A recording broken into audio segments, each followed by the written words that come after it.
Ukuvanwa mu Misiri, igice cya 23. Ubutabera n'impuhwe. Uhoraho arakomeza ati, ntugakwize impuha z'ibinyoma, ntugashyigikire abagome ngo uhamye ibitari ukuri, ntugakore ibibi bitwaje gukurikira benshi, ntukemere kuba umugabo wo gushyigikira benshi bagore ku rubanza, ntukabere umuntu witwaje ko ari umukene. Nuhura n'inka cyangwa indogobe y'umwanzi wawe yazimiye, uzayimugarurire. Nusanga umwanzi wawe afite indogobe yagwanye umutwaro, ntuzamutererane, ahubwo uzamufashe kuyibyutsa. Ntukagore ku rubanza rw'umukene, ntukivange mu birego by'ibinyoma, ntukice umwere cyangwa intungane, kuko abagome bagenza batyo mbahana.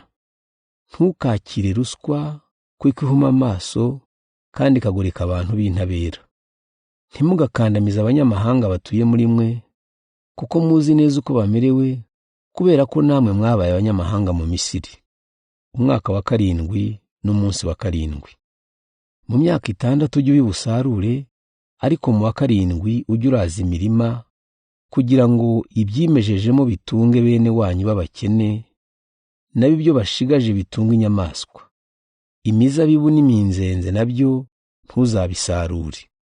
Ufite iminsi 6 mu cyumweru yo gukora imirimo yawe, naho ku wa 7 ujye uruhuka, bityo inka zawe n'indogobe zawe biruhuke, abagaragu n'abanyamahanga batuye muri mwe nabo baruhuke. Mujye mukora ibyo mbategetse byose, ntimukiyambaze izindi mana, ndetse ntimukazivuge no mu izina. Ibyerekeye iminsi mikuru.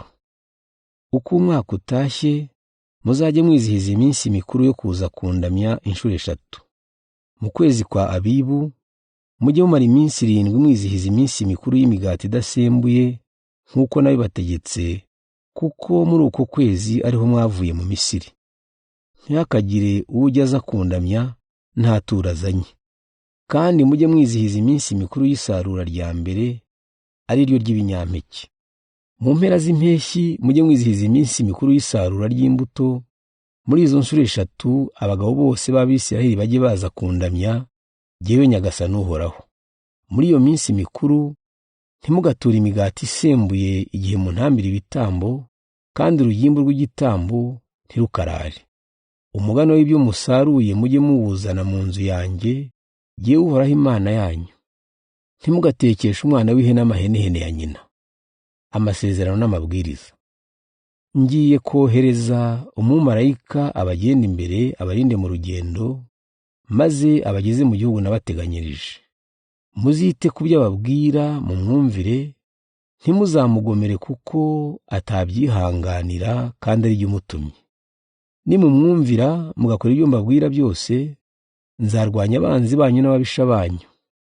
Umumarayika wanjye azabajya imbere, abageze mu gihugu cy'Abamori n'Abaheti n'Abaperizi n'Abanyakanani n'Abahivi n'Abayebuzi, maze ndimbura abagituyemo.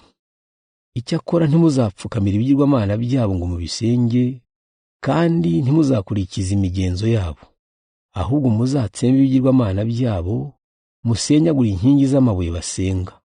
Ni jyewe Uhoraho Imana yanyu muzasenga jyenyine, nanjye nzabaha umugisha. Nzabaha ibyo kurya n'ibyo kunywa, kandi mbarinde indwara mu gihugu cyanyu. Nta mugore uzakuramo inda cyangwa ngo abe ingumba, nzabaha no kuramba. Aho muzaba mugiye kunyura hose, abahatuye nzabacamo igikuba bakangarane, abanzi banyu bose bazabahunga. Nzohereza amavubi abajya imbere yirukana Abahivi n'Abanyakanani n'Abaheti. Icyakora sinzabirukanira icyarimwe kugira ngo igihugu kitazahinduka ishyamba, maze inyamaswa zikaba nyinshi zikababuza amahoro. Nzajya mbirukana buhoro buhoro, kugeza igihe muzagwira mukazungura igihugu cyose. Imbibi zacyo ni uguhera ku nyanja itukura ukageza ku nyanja ya Mediterane, no ku butayu bwa Sinayi ukageza ku ruzi rwa Efurati. Nzabaha gutsinda abagituye mu birukane. Ntimukagirana amasezerano nabo cyangwa n'ibigirwamana basenga.